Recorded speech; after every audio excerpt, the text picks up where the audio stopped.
Hello guys, we are back with our next lecture. In this lecture, let us go through the next question. Okay, so this question belongs to GATE CSC 2008 guys. Okay, so the given question is which of the following, okay, they are asking the negation for this, right? Yes.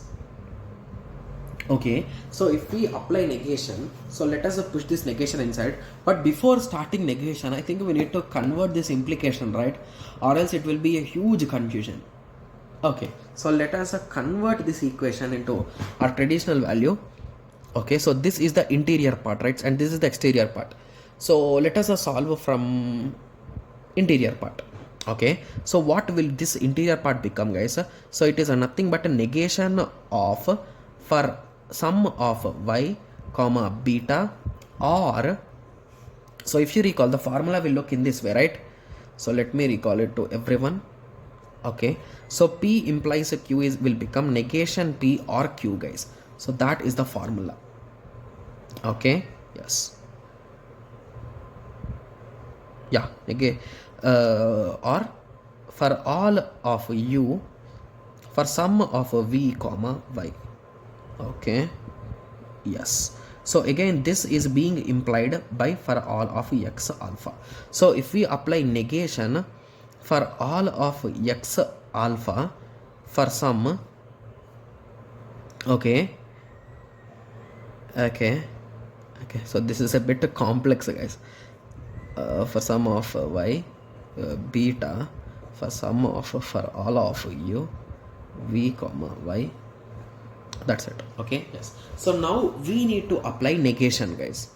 Okay, so again after applying negation, I think we need to get these implications again, because three options are having implications directly. Okay, so let us apply negation now. Okay,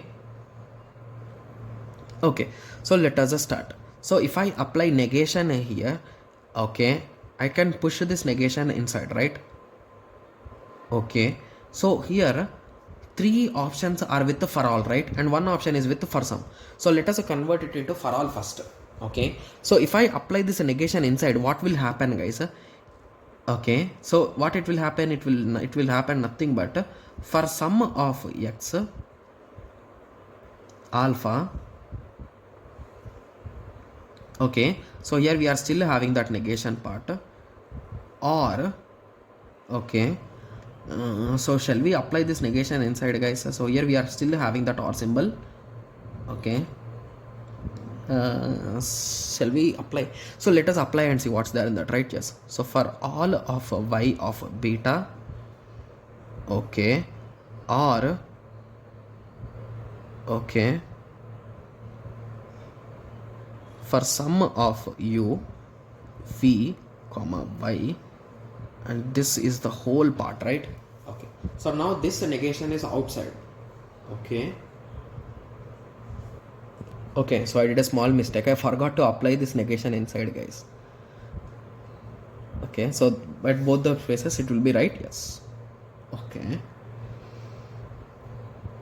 so these options are really confusing, guys, to be clear, because everything is in implications and we are in these things, right? Yes. Okay, so let us try to convert it somehow.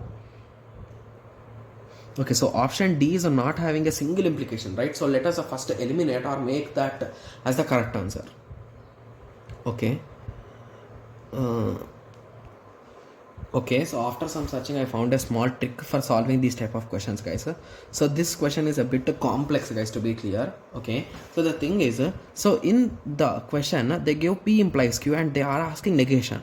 So a simple trick for this type of question will be, so we know P implies a Q, right? So you can simplify this as a negation of a P or Q. Okay, so we want to apply negation for this, right? So let us apply here itself. Okay, so if you apply this, so what will be the result, guys? It will become P and negation Q, right? Yes, so let us convert this equation directly into this, because indirectly here we are applying negation only, right? Yes, so let us start that conversion. Okay, yes, so let me draw a line, and mostly this approach will end up with confusion, guys, because I am just getting confused, like how can I make it short in that way, right? Yes. Okay, so let us start. So P and negation Q. Okay, so let us start. So here we are having, so I first of all I need to do that negation, right? Yes. Okay.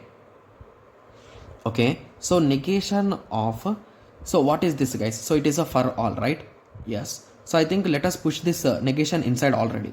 Okay, so if you push it inside, it will become for sum first of all, right? Yes, for sum of x. So negation of alpha implies for sum of y, beta implies for all of u for sum of v comma y, right? Yes. Okay. So if we apply this negation inside, so observe this formula guys. It is a, this part will become P now and this whole part will become Q now, right? Yes.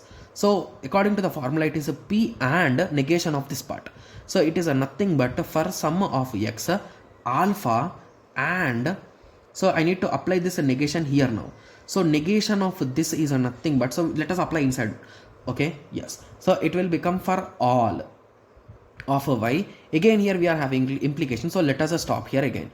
So negation of a beta implies for all of u for sum of a v comma y, right? Yes. Okay, so now the result will be, so let us I push it inside as well. So for all of y, okay, beta, and so again this will become complement, so means this and this will again become complement, means this and this y will become complement, so negation y. Okay, so now let us check, is there any option in this way? So option D is a matching with that. Got it? Yes. So this is a quite simple trick guys, to be clear. Okay, I have just to check it online because I'm not getting how exactly we can solve it like in an easy way. So this is the best approach which I found. So basically what we did exactly here is, so first of all here everything is in terms of implication, so it is always a better idea to resolve that. So initially I thought it will be easy to us to identify the things.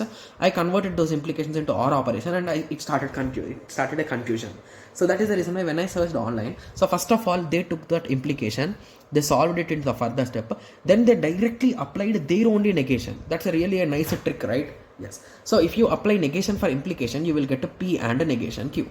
So that only we will, instead of converting it in two steps, in a single step we have converted it into this format and we got the result. Got it? Yes. Okay. So now I hope everyone got a clear idea on this question. So in the next lecture, let us continue with the next question. Thank you. Thanks for watching. Like, share and subscribe for more awesome videos like this. Thank you.